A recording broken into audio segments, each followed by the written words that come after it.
Ladies and gentlemen, good afternoon and welcome to Thompson-Boling Arena and this afternoon's commencement exercises. Please rise for our academic processional led by Dean Scott Poole, Chancellor Beverly Davenport, and President Joe DiPietro. Please remain standing for the playing of our national anthem.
Thank you, Michael Gonzalez.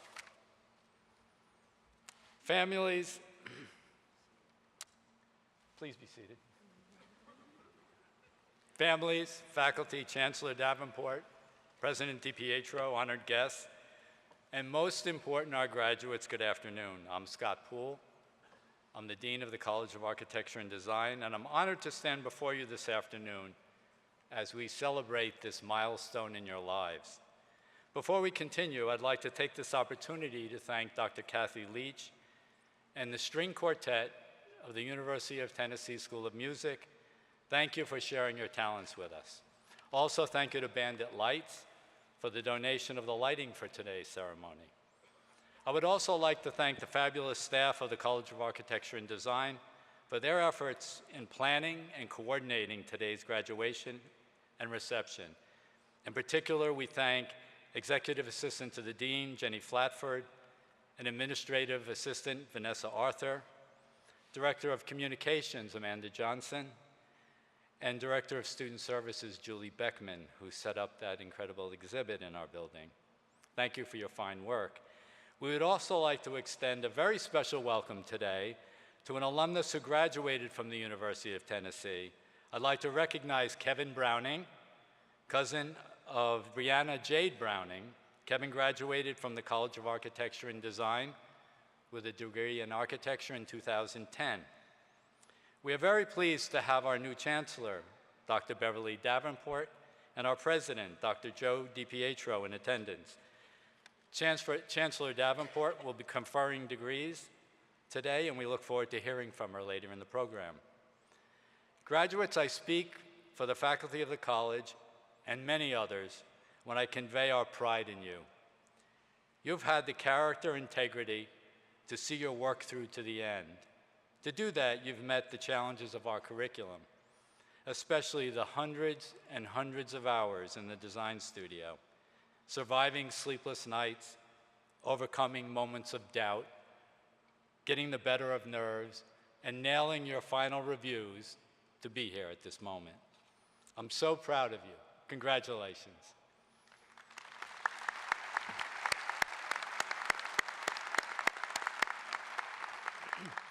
Parents, family, and friends, for your steadfast support of our graduates, I and the faculty of the College of Architecture and Design thank you.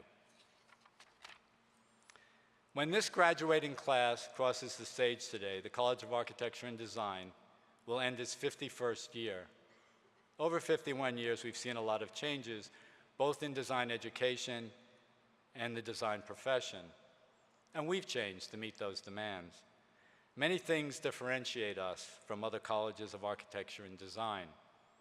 Our nationally recognized design build program, our governor's chair for energy and urbanism, faculty who are both incredible teachers and extraordinary designers in their own right, and our alumni who are passionate about our college and its success.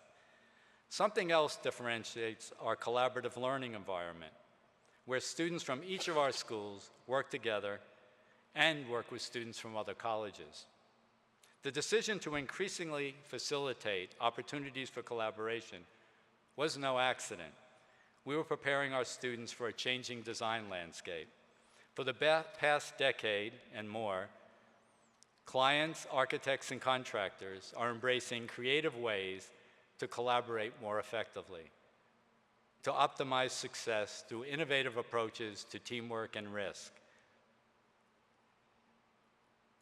Ideas like the big room concept, where skills, insights, and talents of all stakeholders are introduced early and coordinated continuously in actual and virtual rooms from the outset of a project to its completion, are becoming more and more prevalent.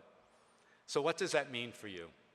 Well, it means that you will get to use the soft skills you developed in the design studio to communicate better, especially with people who are not architects and designers. To succeed, you will empathize with how they think, how they process information, and how they measure success. In turn, team members who are not designers are going to want to know about your process, the process of design thinking, how they can be engaged in the process, and they're going to want to know what value it brings to a project. These are well-practiced skills you've learned in the design studios, but allow me to point to two concepts in particular that will be key as you begin to work as a professional team. Innovative collaborations are built on a foundation of trust and risk. To be an effective team member, you're going to have to be more trusting and trustworthy. On the topic of trust, Rachel Botsman, author of What's Mine is Yours, The Rise of Collaborative Consumption, says that in today's peer-to-peer marketplace, Airbnb, Uber, and even dogvacay.com, where we barter or trade for goods and services, there first has to be a level of trust. Basically, it's built on trust between strangers.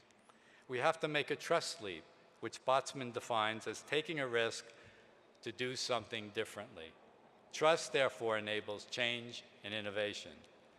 Malene Ridal, author of The 10 Secrets of the Happiest People in the World, explains that 80% of Danish people trust each other. It's closer to 30% in America. And we won't even go what that trust level is in politics. She says we want to live in a world where there is more trust. In order to do that, we have to be trustworthy people and make the choice every day to trust others. Why is it so difficult to trust? It's a philosophical question far beyond this moment, but one I challenge you to consider as you move into your professional lives. The big room concept, the idea of getting all of the players together to produce something of enduring value, can only work when trust is alive and well.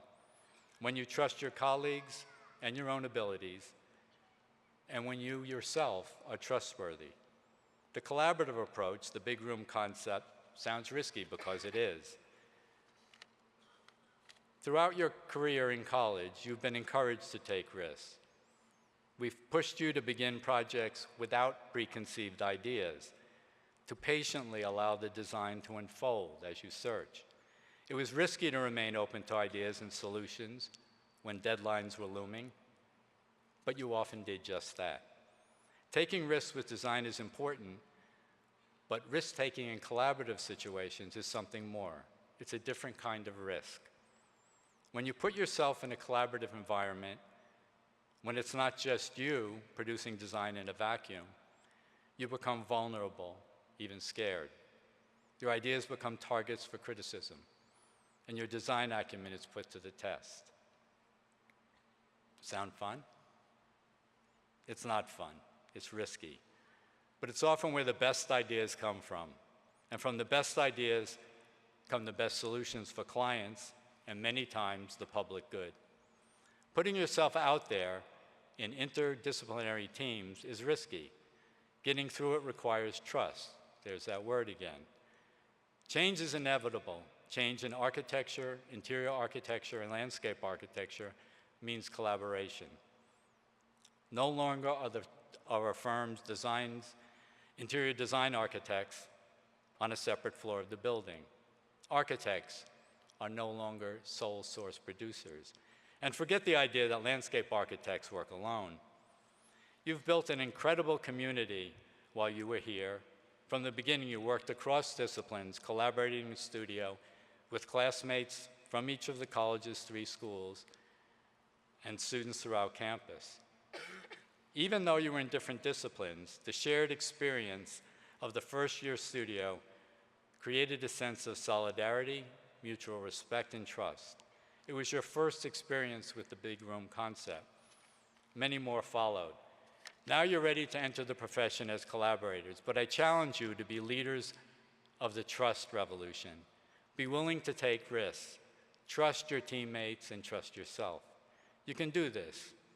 Make the world a better, more beautiful, and more trusting place. Thank you, graduates, for giving your best to this college. I look forward to collaborating with you as alumni and professionals. At this point, I'd like to introduce all members of the stage party. Would stage party members stand as they're introduced and remain standing until all members have been recognized? Dr. Beverly Davenport, Chancellor. Dr. Joseph DiPietro, President. Patrick Hazari, Director of Design and Construction, Friends of the High Line. Dr. Kola Ambil, Dean, College of Agricultural Sciences and Natural Resources. Elizabeth Teston, Assistant Professor, School of Interior Design. Jason Young, Professor and Director, School of Architecture. Gail Fulton, Associate Professor and Director, School of Landscape Architecture. James Rose, Adjunct Assistant Professor and Director of our Institute for Smart Structures, School of Architecture. Catherine Ambrosiak, Associate Professor and Interim Associate Dean for Academic Affairs and Research, School of Architecture. Dr. Abigail Sachs, Assistant Professor, School of Architecture. Mary Pruitt-Smith, Student, School of Interior Design. Joseph Harrison Shedd, Student, School of Architecture, Undergraduate Program. Mike Stone, Student, School of Architecture, Graduate Program. And Sarah Gallagher Newton, Student, School of Landscape Architecture. Please join me in recognizing our stage party with a round of applause.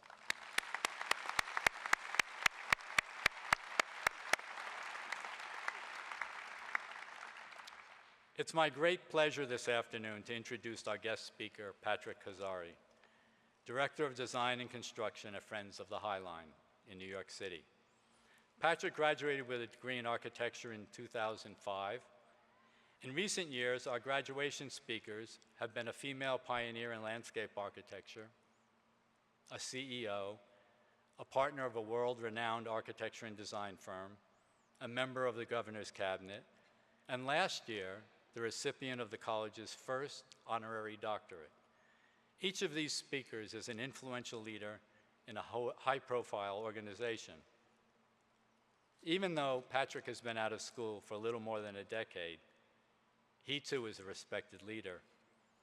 Today, Patrick is largely responsible for the construction and stewardship of one of the most vibrant urban amenities in New York City. Each year, more than 8 million people from around the world visit the High Line. I might be biased, just maybe, but I believe millions visit this amazing elevated park reclaimed from an abandoned rail line because it demonstrates the transformational power of design. It's great to know that one of our graduates is in a leadership position at the High Line and has done so much to advance the public good in the urban realm. Patrick took significant risks early in his career, but I'll let him tell you about that. Please join me in welcoming Patrick Kazari.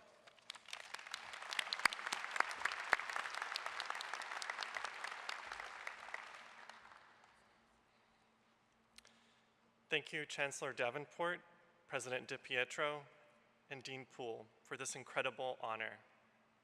It's a privilege to return to my alma mater and share this momentous day with you all.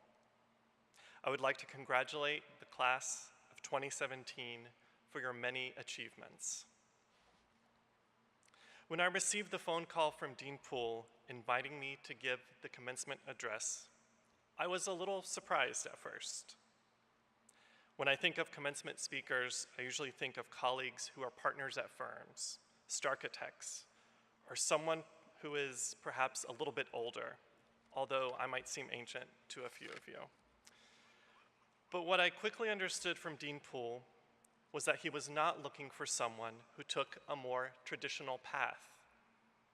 He was interested in someone with a different perspective, someone who has been working for a shorter period of time and whose career path has been, shall we say, a little unique. What I liked about preparing this address is that it strengthened my own passion for architecture. It also reminded me how valuable the training is here at UT, no matter where you go or what you do. What I hope you'll take away from today is the knowledge that your path can and will take many forms with the degrees that you've worked hard for and that you've earned. Let me repeat this again. Your path can and will take many forms. However, not all journeys are the same or as clear-cut. It is ultimately up to you to determine your own way. So before packing up your desk, before saying goodbye to colleagues and classmates, before leaving campus, take a moment to reflect on your time at the College of Architecture and Design. Ask yourself, what did these years mean? For me, they meant several things. While in school, we are taught to take risks. We are urged to ask questions. We learn that it's okay to be wrong. We have the highest highs and the lowest lows, and we celebrate and reflect along the way. Your professional careers will require that you continue to push yourself. You will find yourself at crossroads that will force you to take risks or weigh the opportunities and challenges of a particular change. Embrace the uncertainty. Decide to be determined in the work that you take on and the work that you do. Listen to your gut and to the advice of your support network. Your biggest champions will continue to be yourself and those around you. Just after graduation, I flew up to New York to start interviewing at firms. Tricia Stuth, the professor who had become a mentor during my 5th year, suggested that I reach out to Weissman Freddy, a small studio in New York. The partners, Marion and Michael, happened to lecture at UT during my freshman year, so there was already a connection to the university.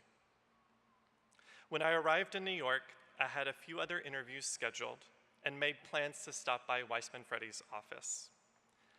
The office looked and felt like a studio. There were models on the wall, sketches and renderings everywhere. I left my resume and portfolio, and later in the day, received a call from Michael, who asked me to come in for an interview. A week later, I had received an offer. Luckily for me, I had also received offers from Gensler and HOK. I must tell you that the Weissman Freddy offer was significantly lower than the other two. Between that wrinkle and the name recognition of those other firms, the choice was clear to everyone else. But for me, I was convinced that accepting the offer from Weissman Freddy would be the right decision long term.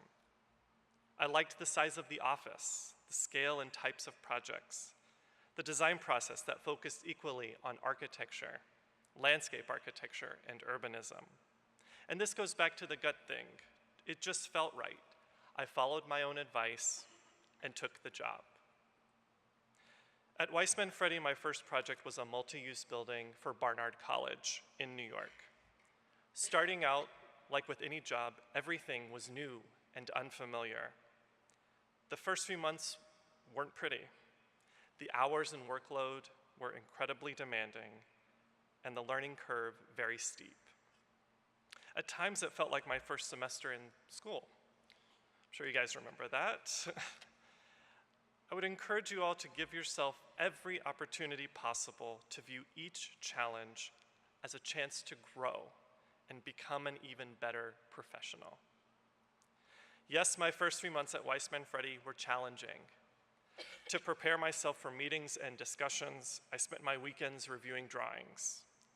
Anything that didn't make sense, I would make a note of it and ask the project manager about it.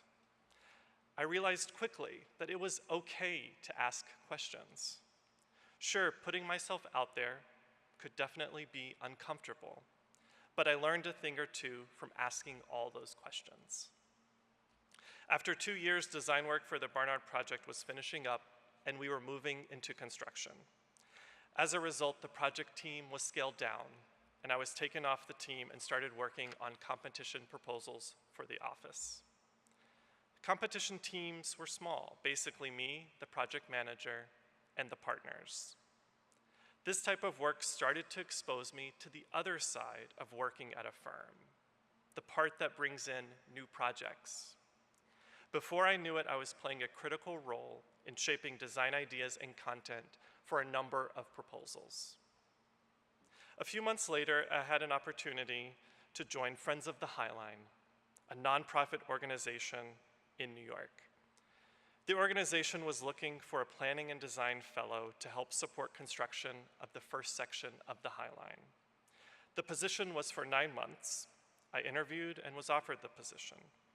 I had a challenging decision to make, whether I should leave a firm that I had invested so much in, since it seemed fairly risky, but at the same time it felt that it was important to look at this as an opportunity. The 9-month fellowship turned into a full-time position, and I've now been at Friends of the Highline for the past 9 years. A brief introduction to the Highline.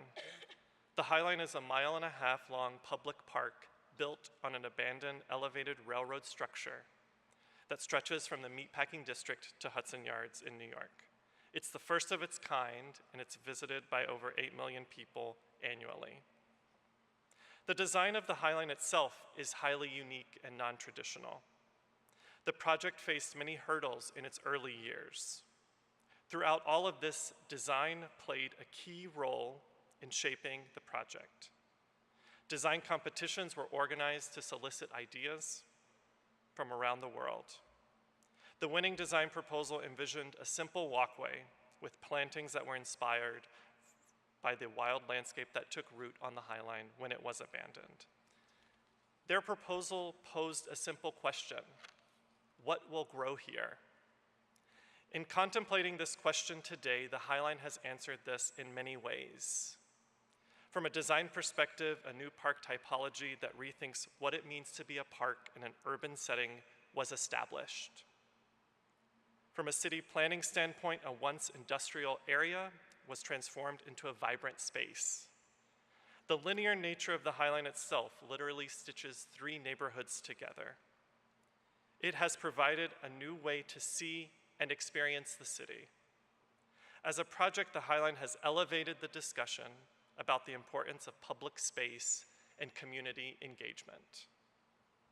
My job at Friends of the Highline has opened the door for me to work as an architect in a non-traditional way. The work that I do allows me to play different roles that is largely a result of the varied and complex nature of the Highline itself.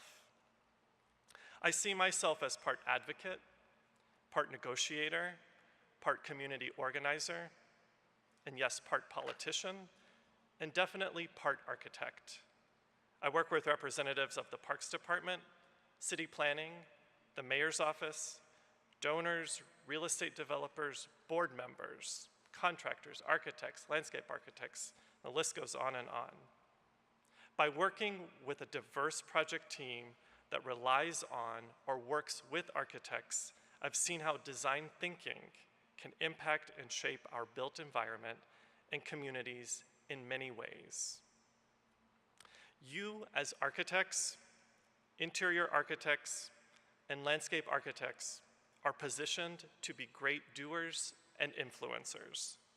You have a unique skill set that gives you the ability to observe, the ability to synthesize information, the ability to see beauty and develop form, and the ability to listen and offer solutions.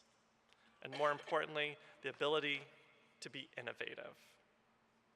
With determination, the roles that you play are critical to our profession. As I said before, your path can and will take many forms. It's okay.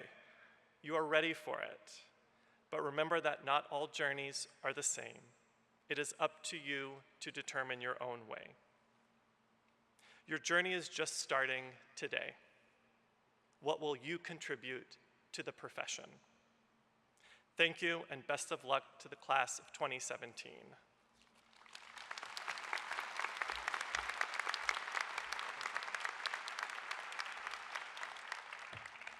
Thank you, Patrick.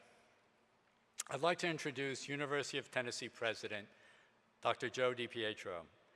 Dr. DiPietro became the 25th president of the University of Tennessee on January 1st, 2011. Dr. DiPietro is the Chief Executive Officer of the statewide university system that includes the flagship campus in Knoxville, campuses in Chattanooga and Martin, the Health Science Center in Memphis, the Space Institute in Tullahoma, and statewide institutes of agriculture and public service. Prior to becoming president, Dr. DiPietro served as chancellor for the UT Institute of Agriculture from 2006 to 2010. A veterinarian by training, Dr. DiPietro's research emphasis was veterinary parasitology. He earned his bachelor's, doctors of veterinary medicine, and master's degrees at the University of Illinois, Urbana. Please join me in welcoming President Joe DiPietro.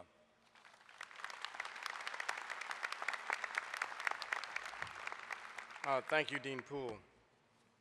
Good afternoon.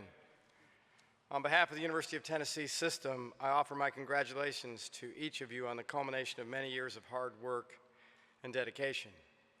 Today is the culmination of your years of hard work and dedication, certainly. Everyone on this stage, including myself, remembers the relief and the excitement of this moment. Maybe the relief a little more than the excitement. In my case, I was thanking God as well. I know it goes without saying that this is an exciting and long-awaited day for you, the graduates, and of course your families and your loved ones. I want you to know for the University of Tennessee system, we do three things. We educate, we discover, and connect. And today, if you look at that key part of our mission, which is very, very important, is the educational mission, and your accomplishments today, your graduation and matriculation, and your degrees being confirmed is mission confirmed in our efforts to advance education across the state of Tennessee and beyond, and certainly is good for you, but also very good for UT Knoxville and this college. As you graduate today, you become alumni of the UT system, as well as UT Knoxville, and part of a vast network of other extraordinary individuals who demonstrated the value of a UT degree every day through their engagement in the world. We are proud of you and your accomplishments, and appreciative of your contributions to enhancing the educational and social experience in this college and on this campus during your time here. Today truly is your day. Enjoy it with your family and friends. Make an indelible print of this day in your gray matter, but also remember your alma mater. Spread the word about the experience you've had as a student here at UTK. Tell others to attend the University of Tennessee, Knoxville. We want to educate future generations of great students like you and to work with them as alumni, which you are now. There are lots of ways to measure great universities like the University of Tennessee, Knoxville. One can take a look at the academic profile of its student body. One can look at the outcome of its research activities that provide solutions that improve people's lives. You can look at the success of the students who graduate from the program and what they do in the real world. You can look at the accomplishments of the faculty, like those who have taught you in this college.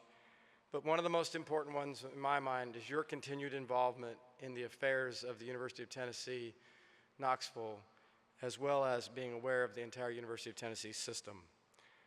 Higher education has never needed your advocacy more than we do today, and you being a commitment of you to be continually involved in the affairs of this great university is very, very important to us. You actually are joining a rare class in the state of Tennessee if you think that if you know the statistics, about 1 in 3 people currently have the credential of a post-secondary degree in our state. So that means 2 out of 3 people you bump into in this state in round numbers don't have the college experience or educational programming and degree that you're attaining. In so many ways, we need you to be continually engaged with us in advocacy in our state capital and beyond in Washington, of course. Lastly, be well, do good work, stay in touch, and Godspeed. Congratulations, and thank you.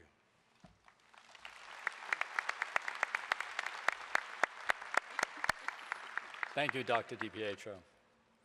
I'd like to introduce the Chancellor of the University of Tennessee, Knoxville, Dr. Beverly Davenport, who will be conferring degrees today. Dr. Davenport became the 8th Chancellor of the University of Tennessee, Knoxville on February 15, 2017, after serving for more than 3 years at the University of Cincinnati, most recently as interim president, and before that as senior vice president and provost. Dr. Davenport earned her bachelor's and master's degrees in communication and journalism from Western Kentucky University.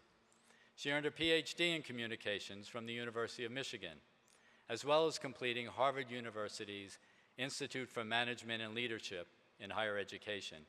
Please join me in welcoming Chancellor Davenport.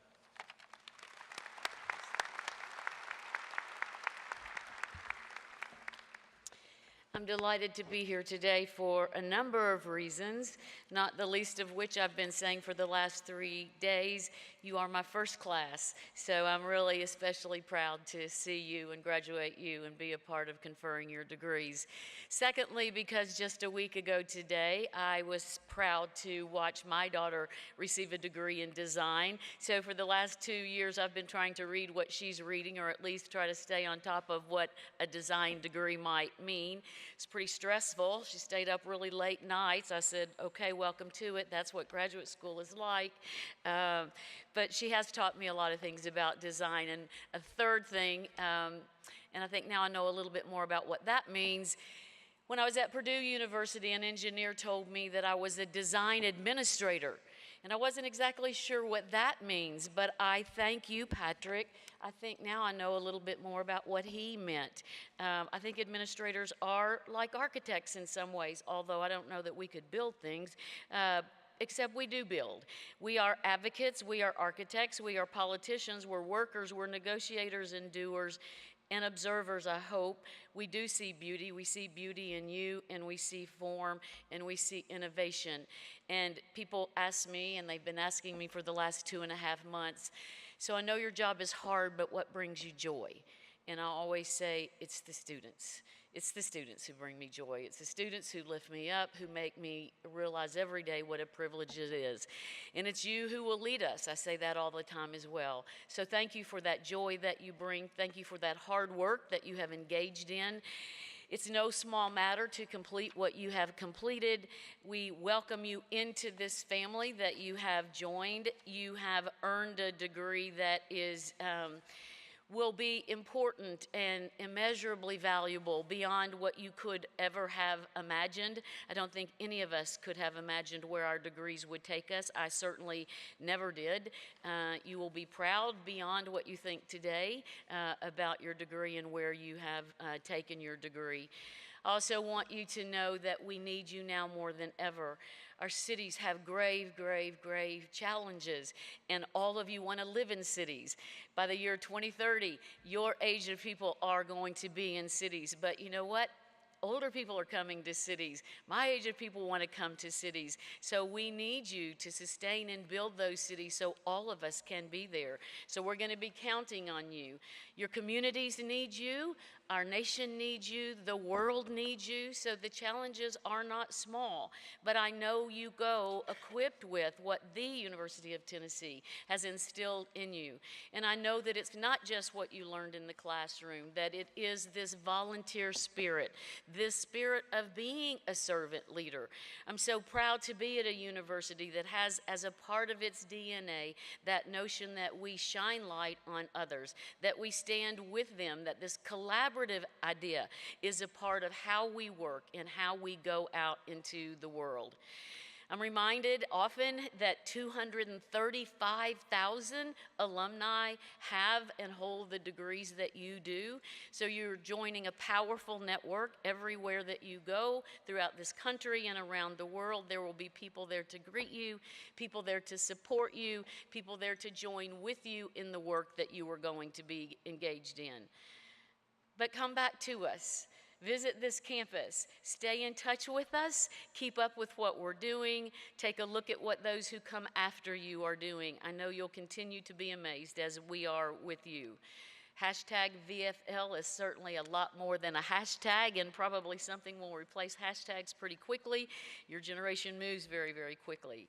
I'm so proud of you. This university is so proud of you. Congratulations and all the best to you. But really, more importantly, I have the honor really of doing the most important thing that you came here to do, and that is to confer your degree. So I would ask you to stand for just a few minutes before we go on with the program as I confer your degrees. By your presence today, you demonstrate that you have completed all the necessary requirements for your degree, and you have been recommended for graduation by the faculty of the College of Architecture and Design.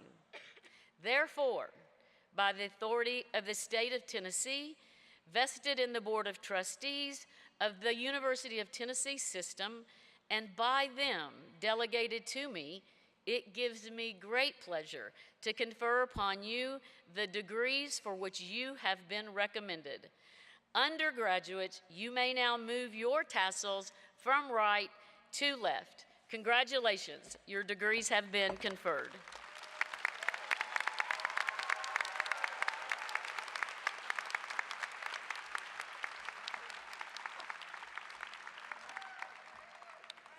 Thank you, Chancellor Davenport.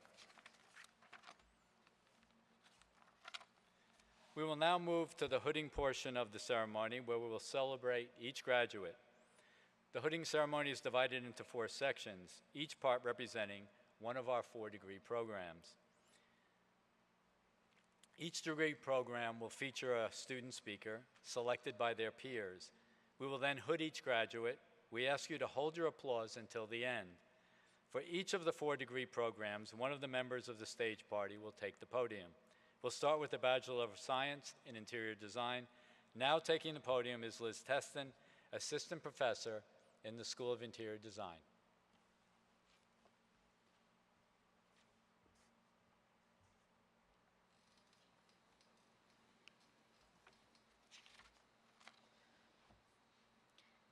Thank you and congratulations to everyone. It's my pleasure to be here standing in for the director of the School of Interior Design, David Matthews. He could not be here today, but as it, I extend his heartfelt congratulations to each of you. I'm pleased to introduce Mary Pruitt-Smith, who will speak on behalf of her colleagues in interior design. Mary Pruitt, who we know simply as Pruitt, is from Knoxville. During her time at UT, Pruitt has been a member of the American Society of Interior Designers, the International Interior Design Association, and the Phi Eta Sigma National Honor Society.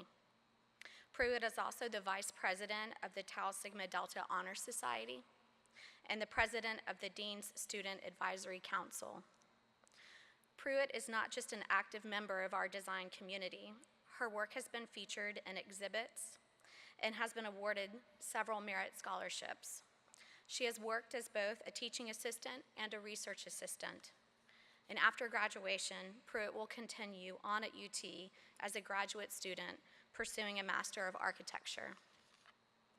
But before I invite her to the podium, I'm going to put her on the spot for a minute. I asked the interior design students to provide me with a few words that define Pruitt. Here they are. She has a thirst for knowledge. She's creative, inclusive, balanced, organized, knowledgeable, helpful, supportive, considerate, neighborly, patient, technically proficient, smart, sassy, innovative, spiritual, supportive, dependable, a people organizer, a volunteer, an inspiring colleague and friend, and a phenomenal designer. These superlatives are not just a testament to Pruitt's abilities and work ethic. They can also be used to describe all of the graduating interior design students as a collective. These words demonstrate the group's commitment to design excellence, inclusivity, collaboration, and mutual encouragement. Please join me in welcoming Pruitt-Smith.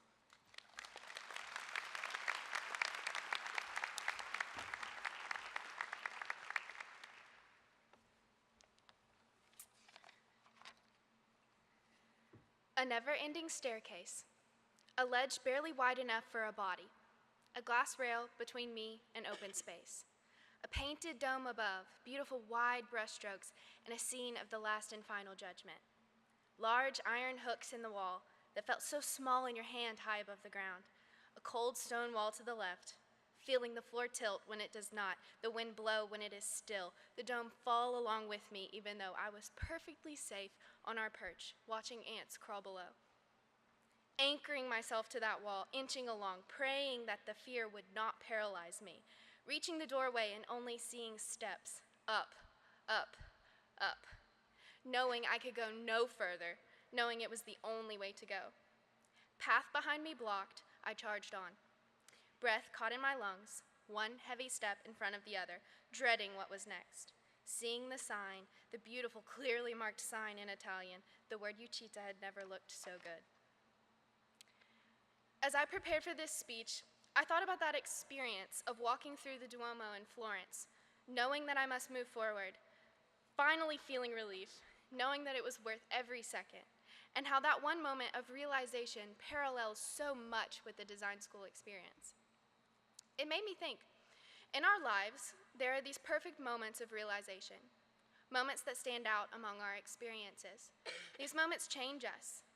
Our experience as design students is made up of a string of these pivot points nurtured by our faculty, parents, and peers.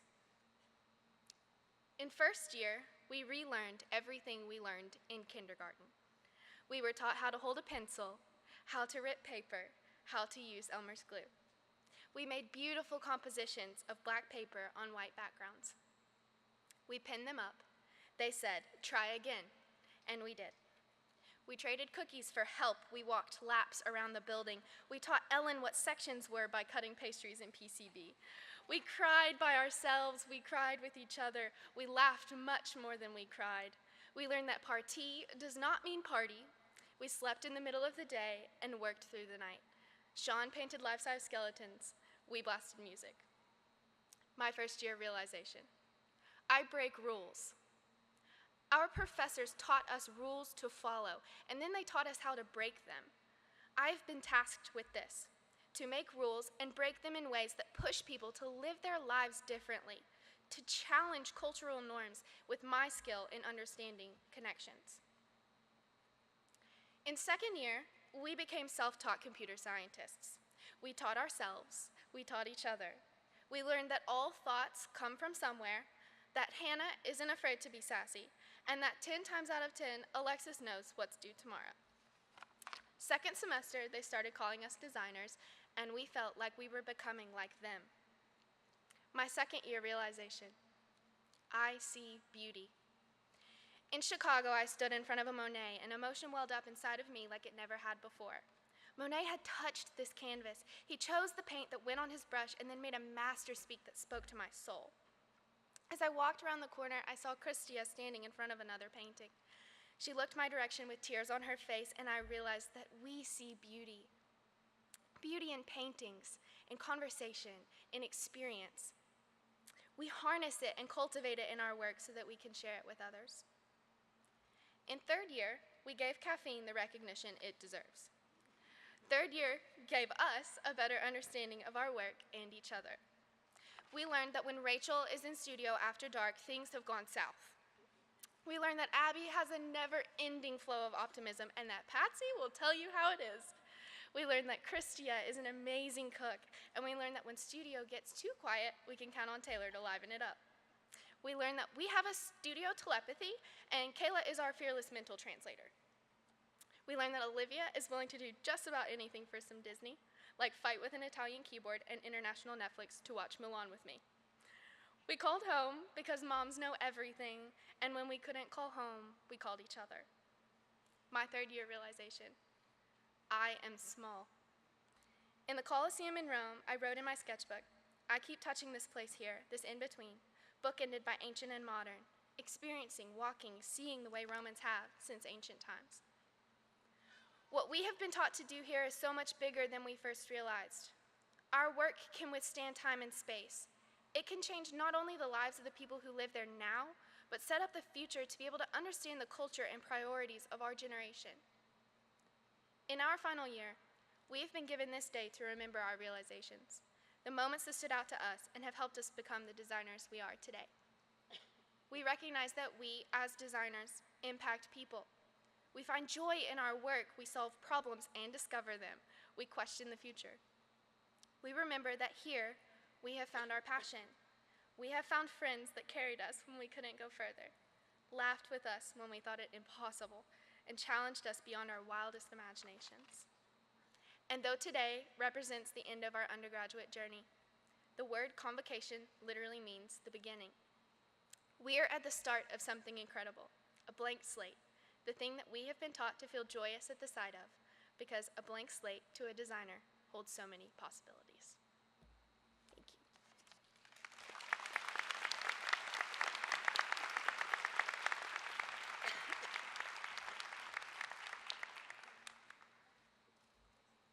Thank you, Pruitt.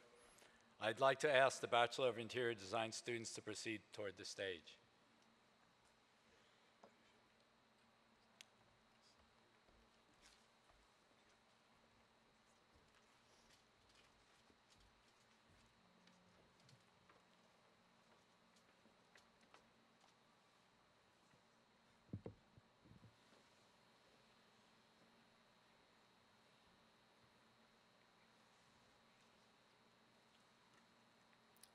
Kayla May Adams.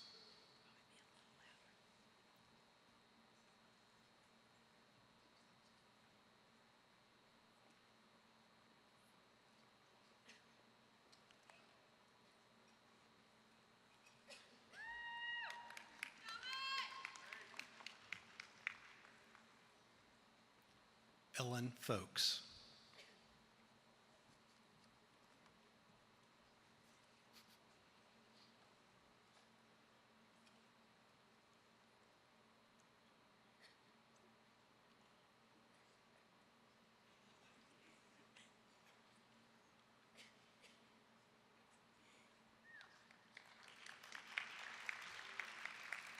Abby Nicole Green.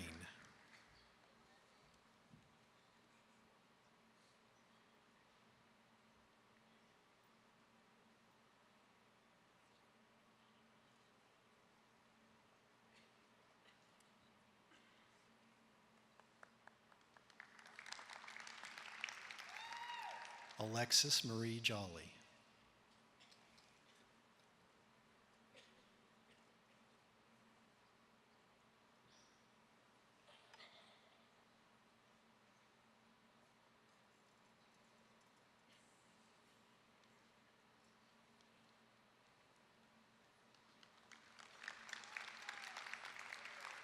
Sean McCarran.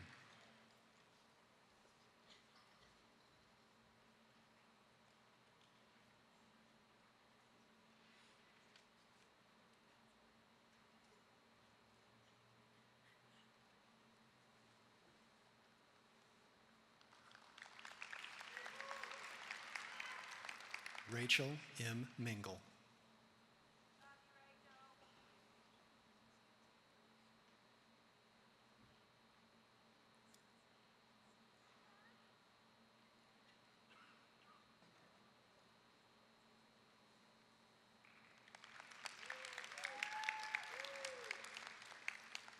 Olivia Grace Monroe.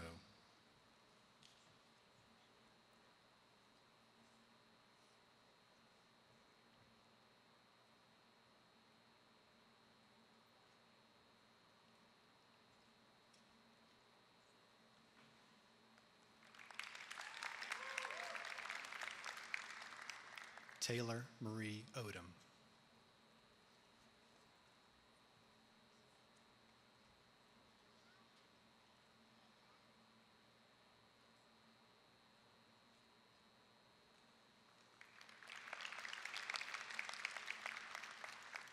Mary Pruitt Smith.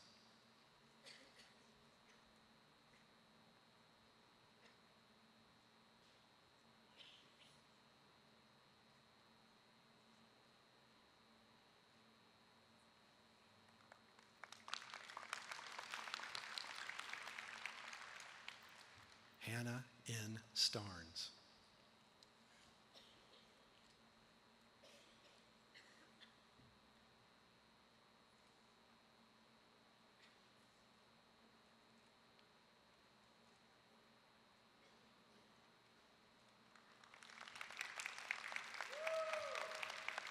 Patricia Terry.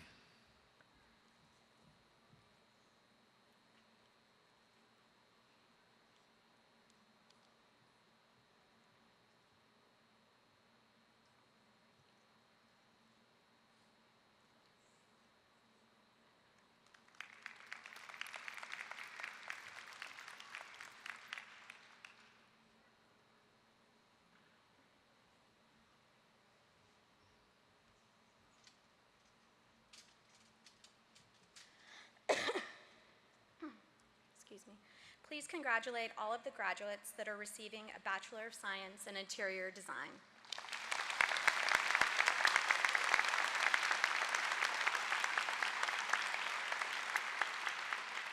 I would now like to introduce Jason Young, Director of the School of Architecture.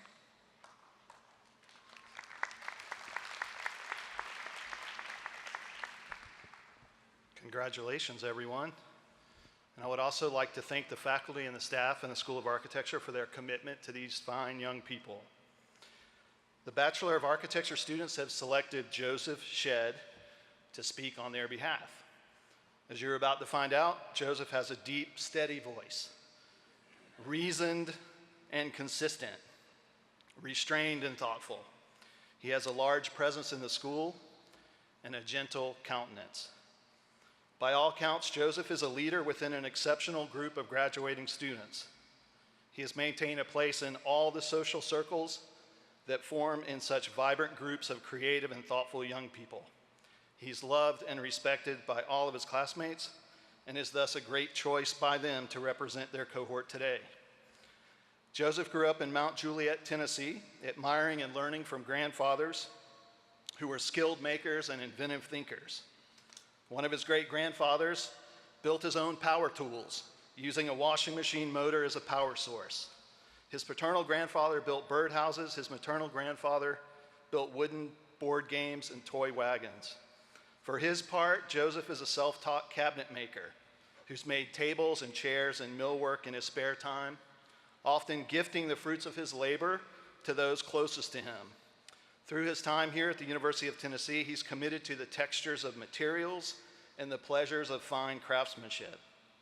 He's worked as a student helper in our shops for 3 years and has assisted faculty in research and thinking that has advanced their own commitments to materials and making. Joseph spent the summer of 2015 in Finland as a student in our study abroad program there. While there, he was able to live for 3 months in a place that intrinsically values the culture of design and the craft of making. At one moment, deep in the Finnish forest, Joseph clarified his life trajectory of making and sharing his love of making, seeing in the backwoods of Finland a confirmation of his urge to make incredible things and to share those with people who value them. After graduation, he plans to pursue his passions at the Cranbrook Academy of Art and further pursue his interests in the relationship between making architecture and making furniture. The commitment to this small scale can be read and understood as a metaphor for an engagement with community that values material qualities and craftsmanship, and as an ethics of practice that stands to ennoble the people in those communities. Please help me welcome Joseph Shedd to the podium.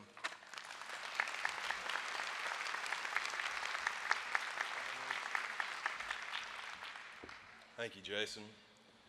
On behalf of the class of 2017, I want to thank all of you for coming out to celebrate with us on our special day.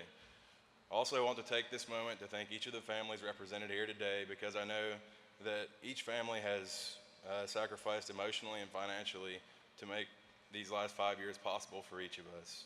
Thank you for believing in us enough to know that this sacrifice was worth it. In this class are some of the brightest minds, biggest personalities, and most sincere hearts that I have ever met, and I owe each of the families a debt for sharing your loved one with us for the last 5 years. Over the past 5 years, we have spent an incredible amount of time together, on occasion maybe too much, but we've had our good times and our bad, and I somewhat happily say that the years here were in no way too productive.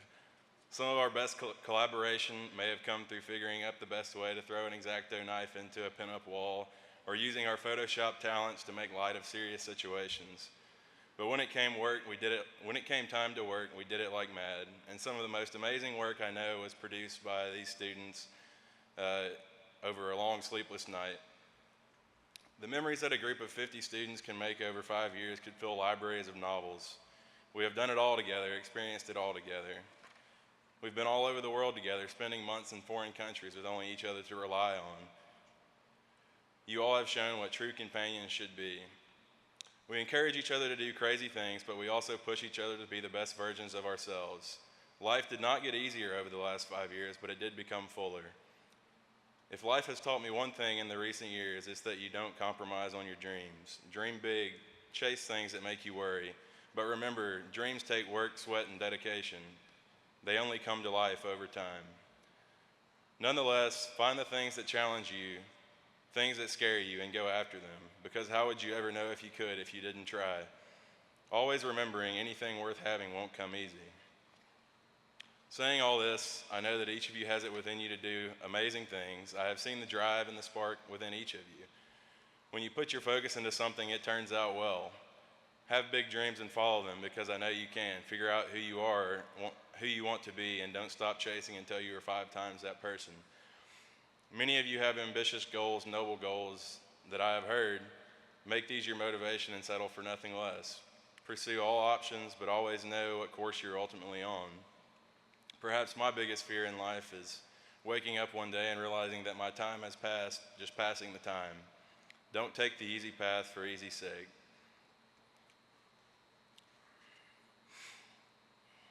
If at times compromise you must, better yourself every day until another opportunity opens to you. Once it opens, go bravely after it. If you have done your homework, life will work out along the way. There will surely be bad times, but there is always a positive angle.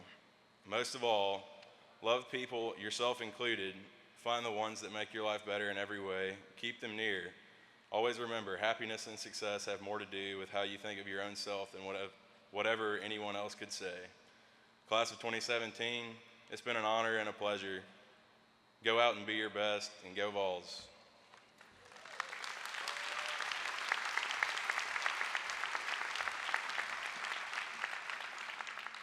Thank you, Joseph. I'd like to ask the Bachelor of Architecture students to proceed towards the stage.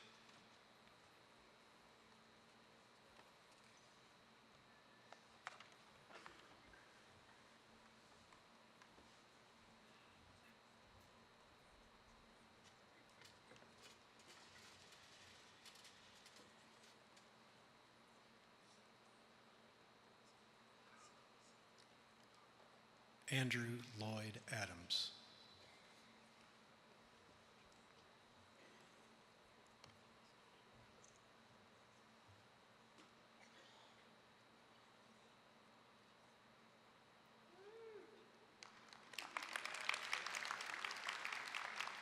C. Tony Allen.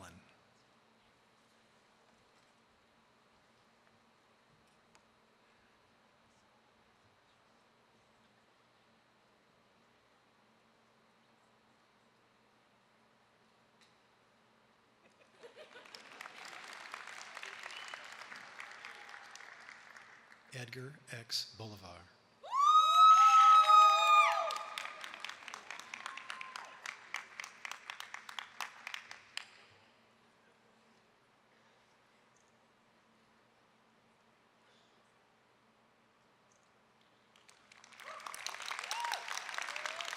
Kirsten Alyssa Bridges.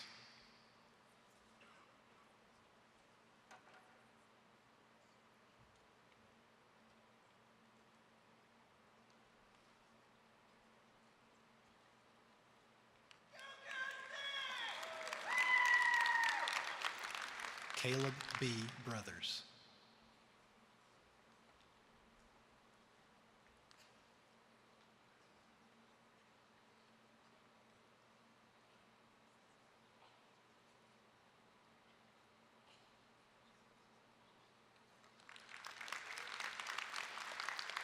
Brianna Jade Browning.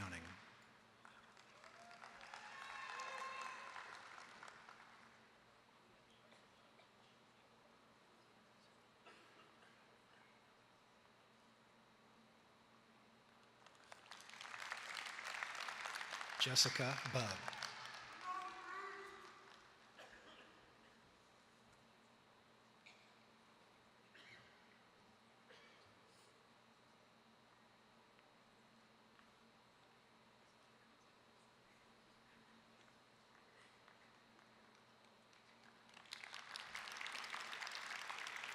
Haven Marie Bush.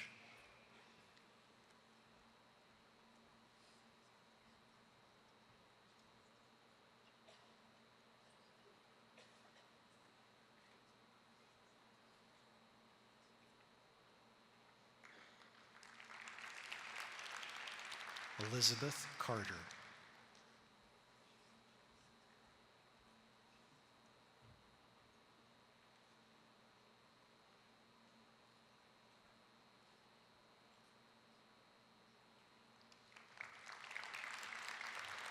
Nikki Coward.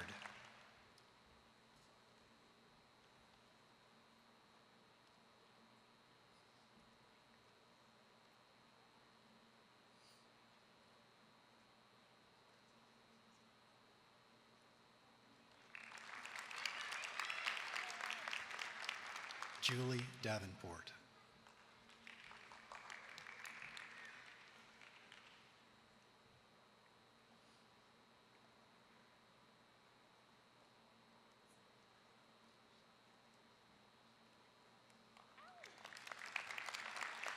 Savannah Dixon.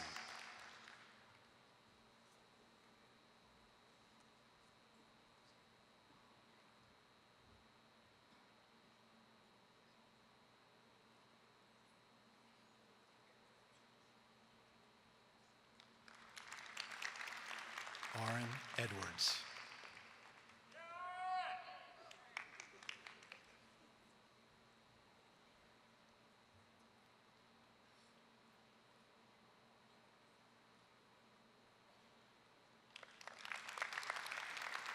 Jennifer Elder.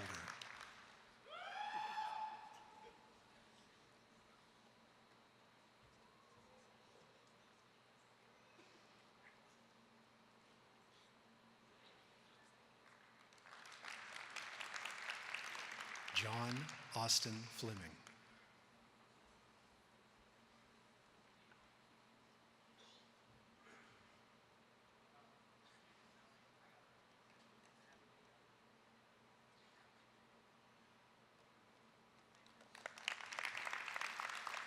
Taylor Halliburton.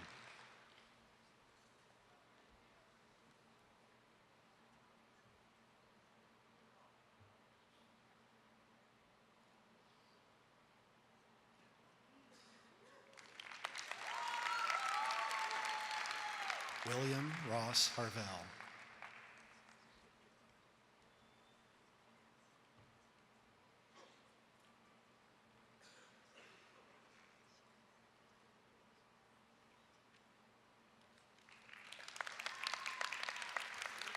Logan Alexander Higgins.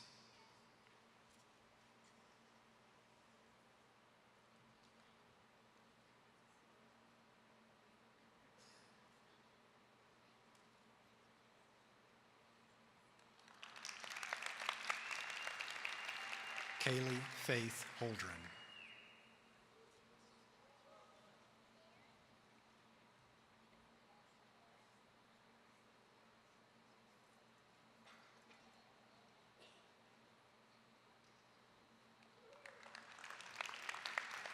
Emmanuel S. Huber Feely.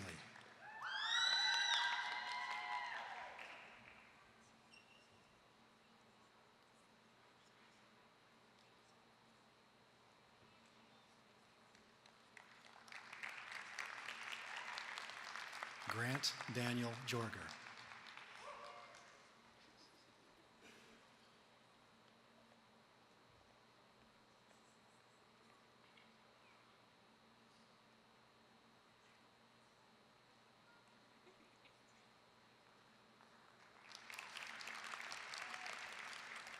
Hannah Elizabeth Kraus.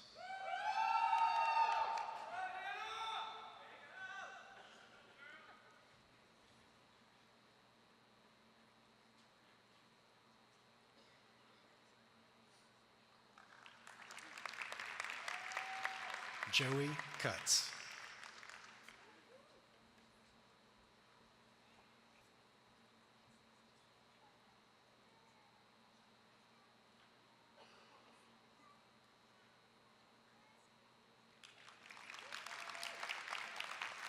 Brian Lamb.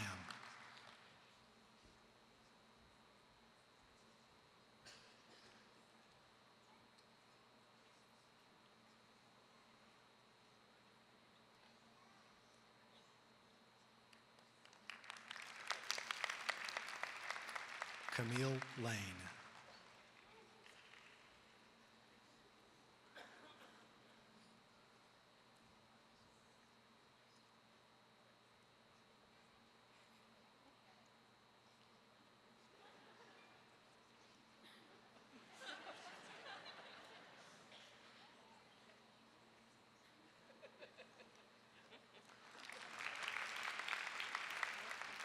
Macy McCarty.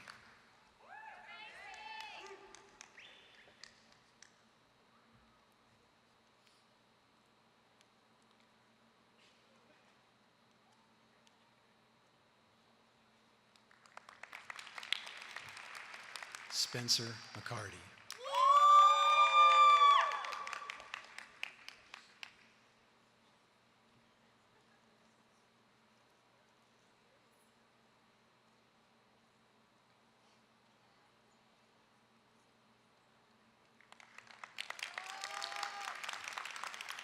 Brooke Aaron McGinley.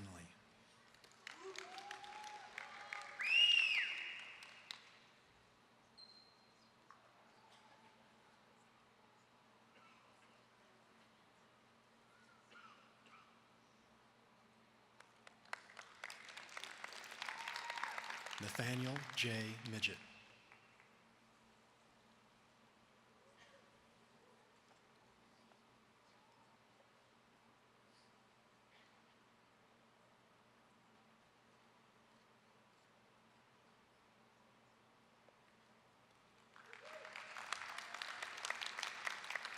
Joshua Alexander Murray.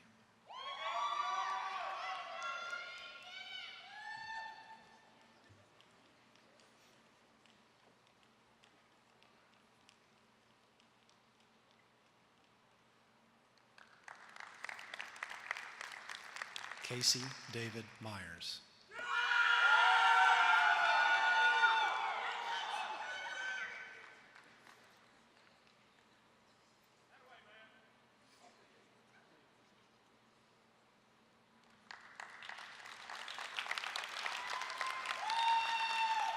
Armand Nassab.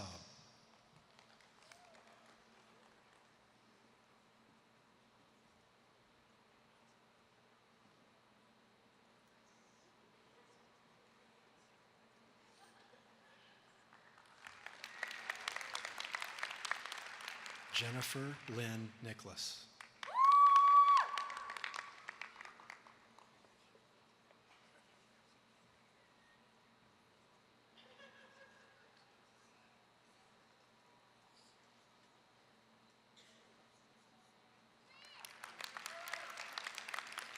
Megan Plog.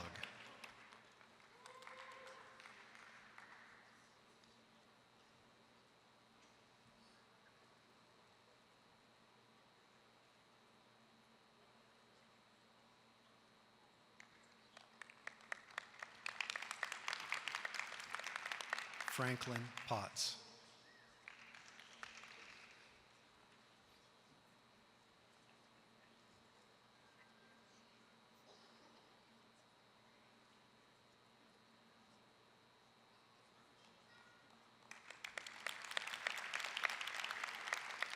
Kyle Harold Pritchard.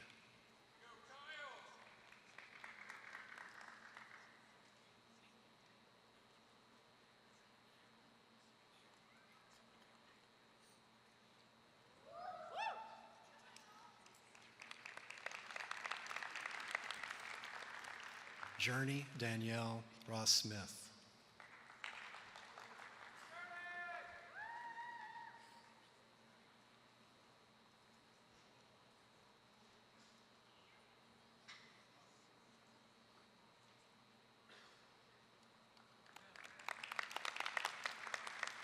Jonathan Ruiz.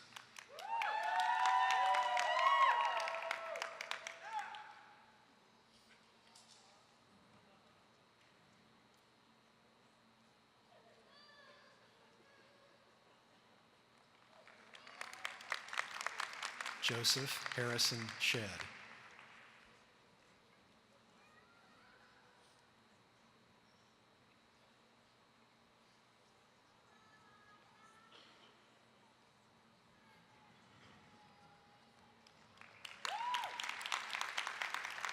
Ryan Smith.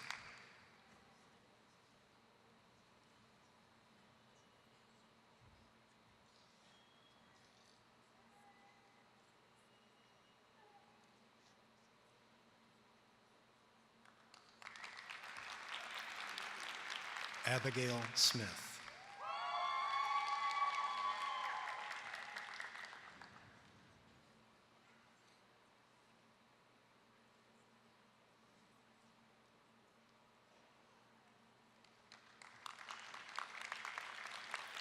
Allison Sonnenberg.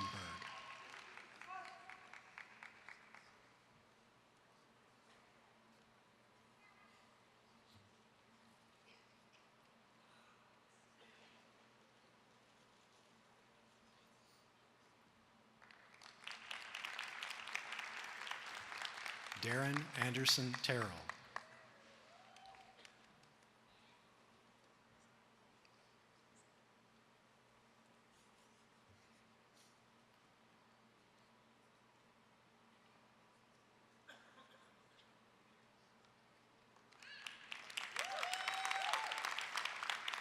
Tucker Tao.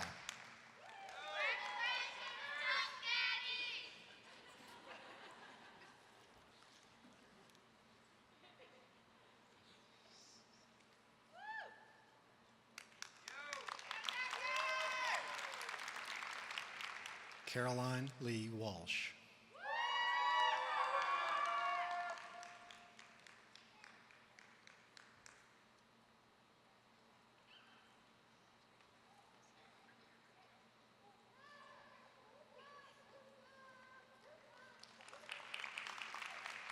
Emily Wilson.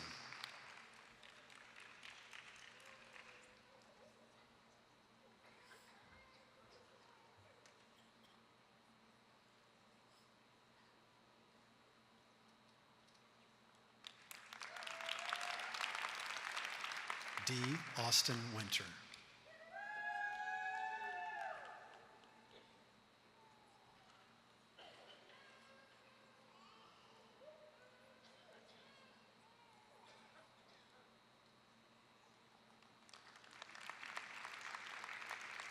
Nicholas David Zath.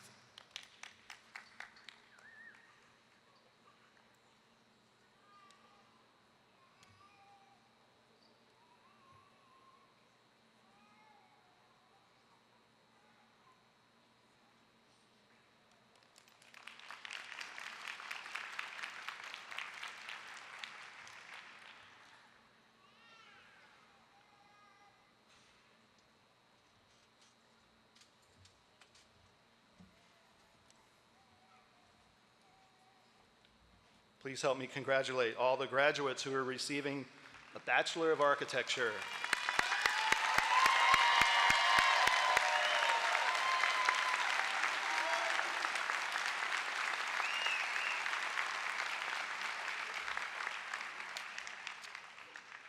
The students graduating with a Master of Architecture today have asked that Mike Stone address them and their loved ones here today.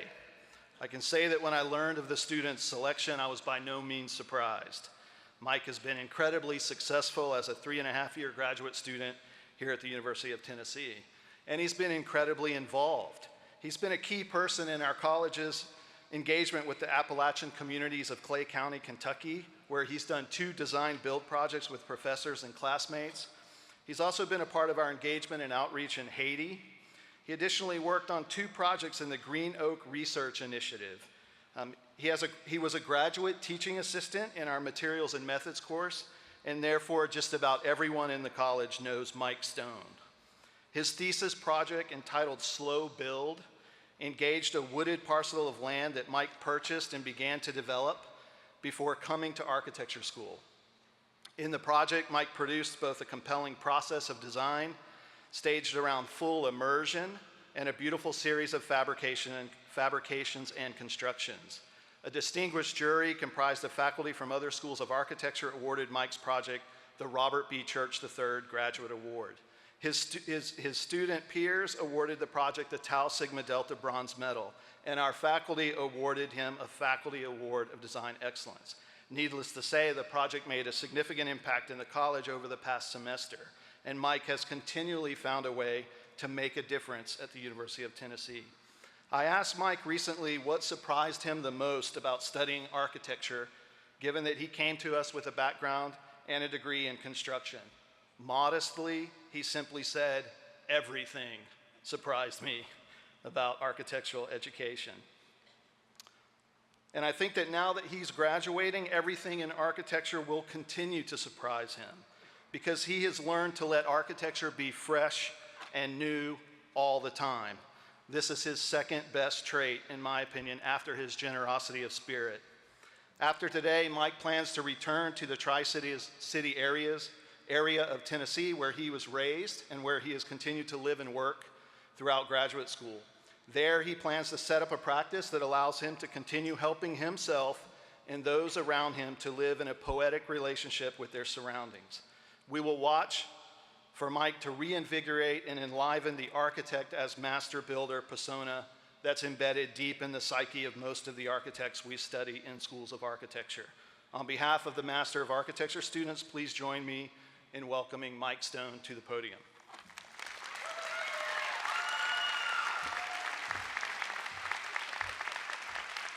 Thank you, Jason. Well, it's been quite a journey. I'm pretty sure I'm 10 years older than I was 3 years ago. We've worked really hard, we've all bonded as friends, and now's the time to reflect on our achievements. It's time to take a deep breath, a sigh of relief, and a moment to contemplate our next endeavor. We have each formed a new identity for ourselves as architects and as people, and now it's time to carry those identities into the practices that we intend to continue. I pray for wisdom and clarity for myself and for each of you. The architecture program at UT is exceptional, and being a part of that is something I take pride in and wish to continue. I entered into the graduate architecture program with a misconception and thinking that all there is to architecture is designing good buildings, but there's so much more to it.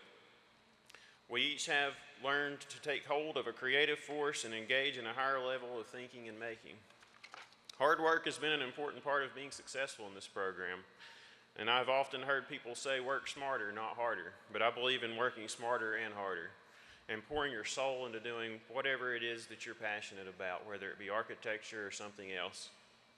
The most valuable learning experience of our lives is coming to a close, and I hope everyone can enjoy a more relaxed schedule in the upcoming years, but remember that it's now up to us to continue learning and pushing ourselves to the next level. Many individuals deserve recognition for the support given to each of us. Sacrifices have been made by each and every one of us in order to be successful. Our parents, our family, our friends, and furry companions have gone without our company many days and many nights in order to support our commitment. And a huge thanks to all of our significant others for your patience. As many of you know, I go home every weekend to see my girlfriend, Lori. However, I always end up focusing more on my work and not giving her enough attention. And I'm sure we can all relate to this in some form. It's time, I'm sure we can all, I'm lost, okay. There will always be more work to do than there is time in which to do it, and there will always be close friends and loved ones with whom we must balance our commitments. And furthermore, I want to give special thanks to each of the professors I've worked with and developed personal relationships. Not only did you carry out your expected obligations, but you spent your precious free time guiding us in ways that I've never experienced in an educational setting. Your devotion adds tremendous value to this program. Our graduating class has been a really close group of friends from the start. We've helped one another in times of need, we've shared many of the same struggles, and we've supported one another in significant ways. There are many things I'll miss about being at UT. I'll miss the many professors who have become mentors and friends. I'll miss having my own two-story tower to call my desk in my office. But most importantly, I'll miss my friends. I thank God for the energy, strength, and clarity of mind that I've been empowered with. The impact of this significant stage in our careers will continue to echo in our memories for the rest of our lives. And the value of this experience goes beyond that which words can explain, and I'm grateful for the memories and immeasurable knowledge that this journey has provided for us all.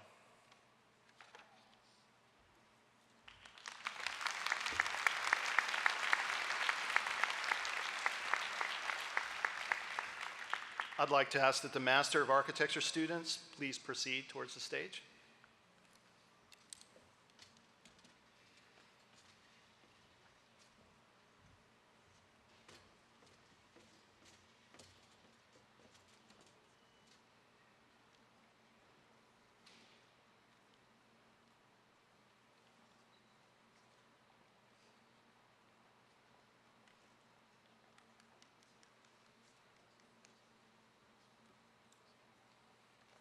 Brianne Michelle Birdie.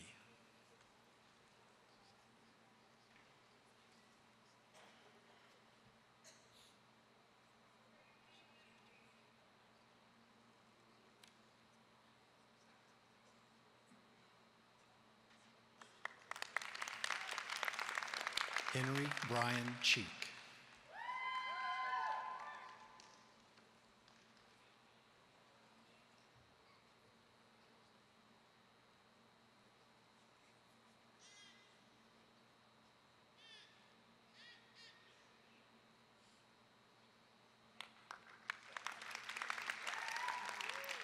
Anthony Michael Dienst.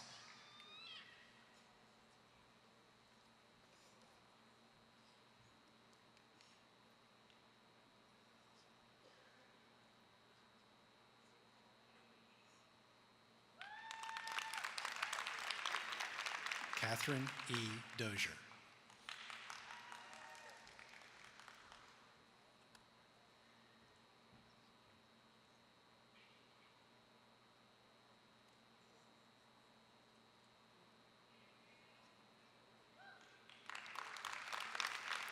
Michael S. Frush.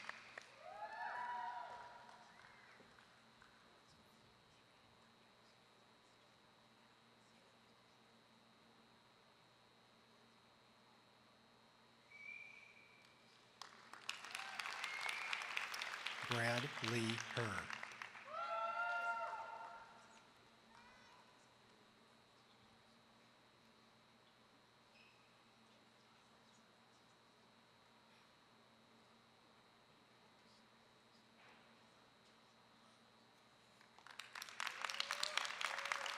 Brandon Litton.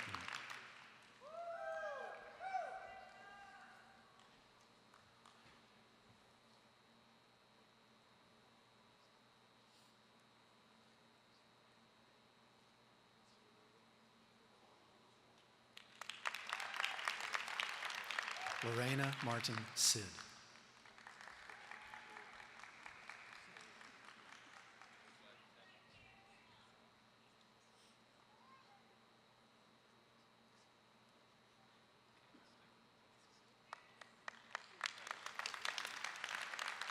Brittany L. McGraw.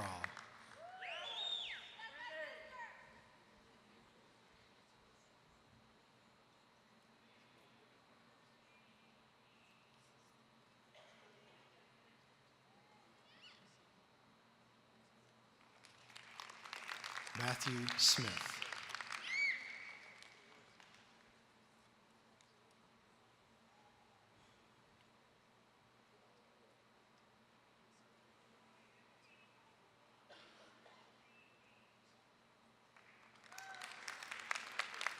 Royal Moore Starr.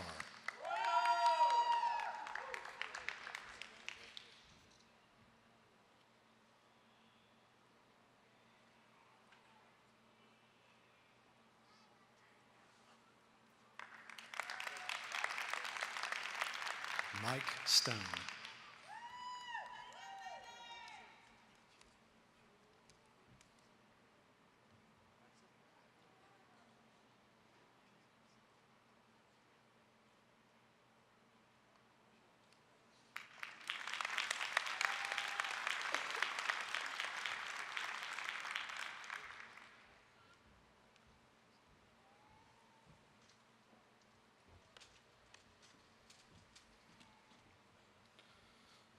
Please congratulate all the graduates of the Master of Architecture program.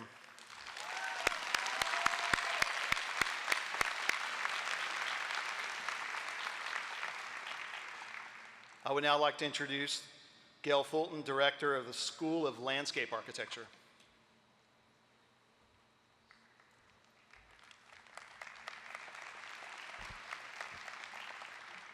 Good afternoon.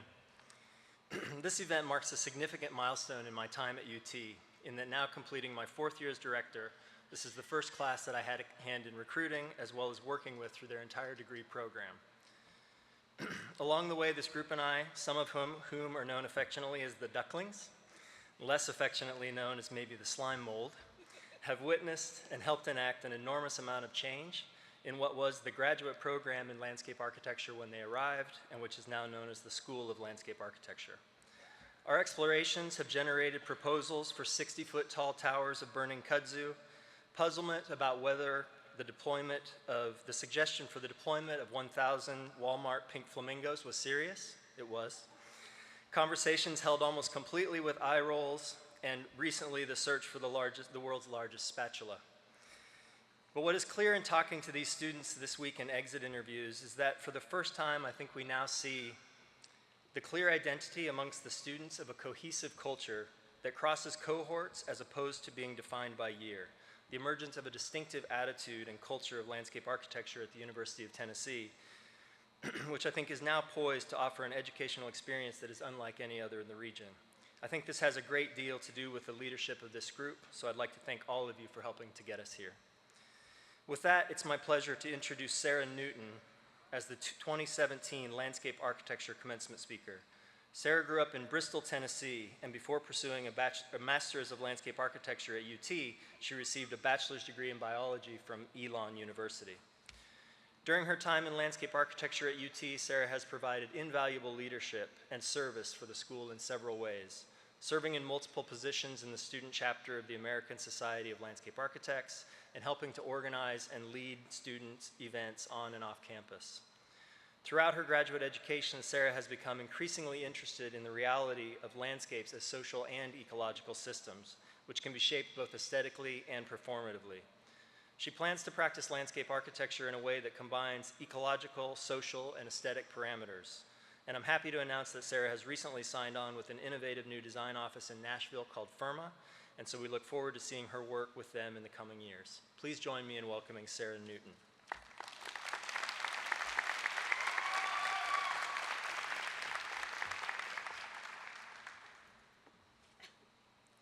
Good afternoon, everyone. Thank you all for being here, both in person and online, to celebrate with us. On behalf of my classmates, I want to start by thanking our support systems, family and friends, both near and far. When you've celebrated the small wins or listened when we're sleep-deprived and caffeinated, you've contributed more than you know.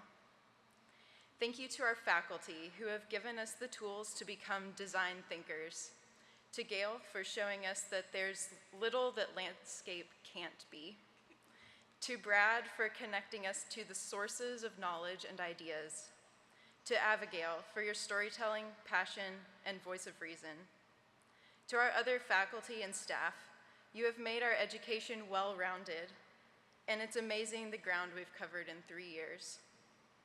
To all the faculty, thank you for your patience when we were slow to understand, and for pushing us to advance the quality of design in our school. Since day one, we've come a long way. For Erica, Lindsay, Kyra, and me, we began with boot camp. We had no idea what we were doing, and often asked, "Do you think this is right?" We eventually learned that right doesn't exist, or rather that if someone likes it, the next person disagrees. Kenny and, where's Kenny? Kenny. Kenny and Rusheen joined us after boot camp. With some design experience under their belts, they were our go-to guys for all the software we were learning. In our second year, Andrew came on board as mapping master and drone aficionado. This year, we've started sharing Kyra with architecture as she begins a dual master's. We're not sure about her leaving us, but we know she's representing landscape well. As we've reminisced about our time together, it's so rich. Just stop and think about all the coffee runs, all the happy hours, all the burgers. To be diagrammatic and designerly about things, I thought I would create a typology, or a set of categories of some of our experiences for you today. Type 1, the conference.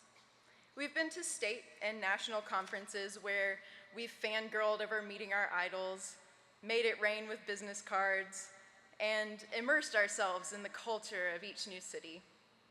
We've heard a variety of talks within the profession, met people from across the country, and ultimately panicked about the work we somehow didn't get to. Type 2, the road trip. One thing is sure about any road trip with our group: Rusheen and Erica will have snacks. Rusheen cultured us with authentic Chinese snacks, and Erica is all about the cherry sours. On our trips, we've had both vans and cars, like the one Kyra and I drove when some plastic detached and dragged on the interstate. Don't worry, we found some rope and made it home in one piece. In year 2, our studio explored Southeast Tennessee with Professor Brad Collett. And one of our favorite parts was a night in cabins where we had a framily dinner, that's friend family. hung out by the campfire, and spent the next morning on a farm. Type 3, the drone. As landscape students, getting a drone meant our imagery just got way more awesome. But sometimes technology is difficult, like when it landed itself in the middle of a cornfield, or when you aren't fully aware of the flight restrictions. Type 4, the studio. Studio has been the primary source of woes and triumphs and our home away from home. It has been the place of creation, failures, collaboration, and discovery. We've had sleepless nights, many meals, a few dance parties, and the occasional makeshift bed. Studio is one of the main places that has made us designers, that and 103B. As with any typology, this one has provided us with a different look at some of the elements that have defined our experience and describe our character. As we continue on our respective paths, don't forget to look back. Within each of these experiences are the details we'll draw from as we grow as designers and impact the spaces around us. And also, let's look to each other. Together, we began our identity as landscape architects. And now, let's continue to learn from each other and build this network we've begun. I'm proud to say I know you all, and I hope that we'll collaborate again soon.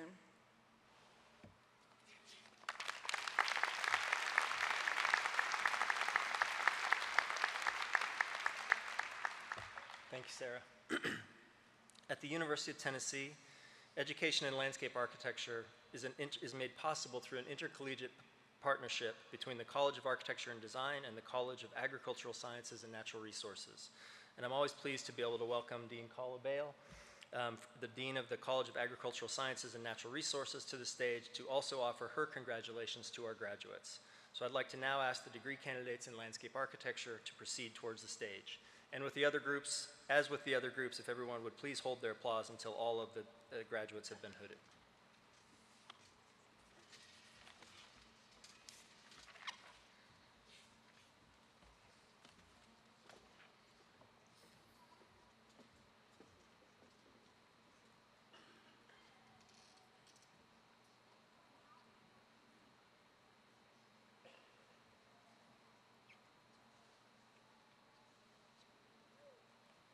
Lindsay Elise Bradley.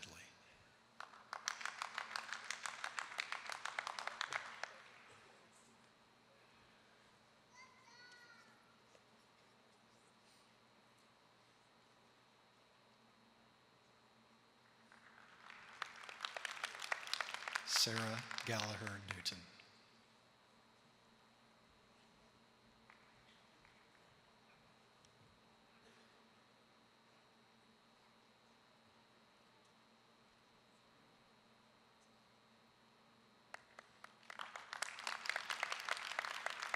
Erica Phanam Vong.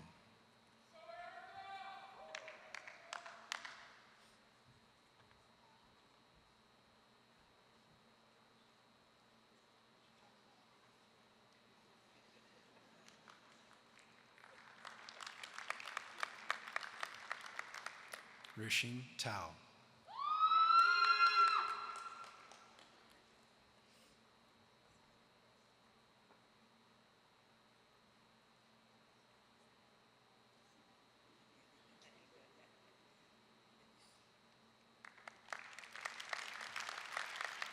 Andrew Tarsi.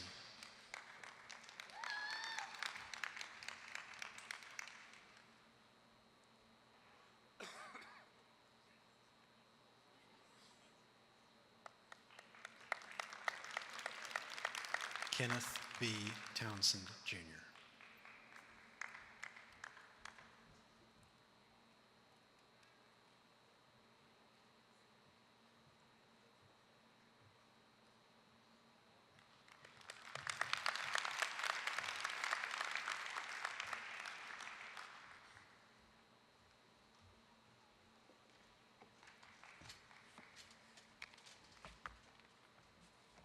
Please congratulate our graduates receiving degrees in landscape architecture.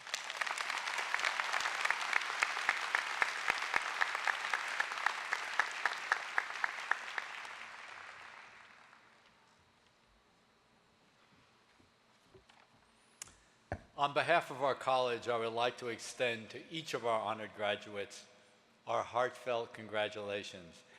This momentous event is by no means a parting of our ways. I'm optimistic that each of you will remain engaged with us as we endeavor to become better, even the best College of Architecture and Design in the United States. As you leave the University of Tennessee, know that you come from a special place. Remember the excellence you encountered here and spread that pursuit of excellence wherever you go in the world. Please give our graduates one final round of applause.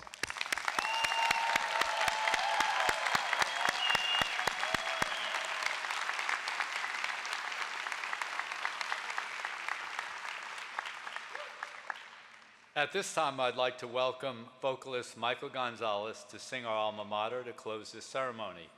Please remain standing until the academic recessional of the stage party, faculty members, and honored graduates is complete. Thank you so much for joining us today, and best wishes to all of you.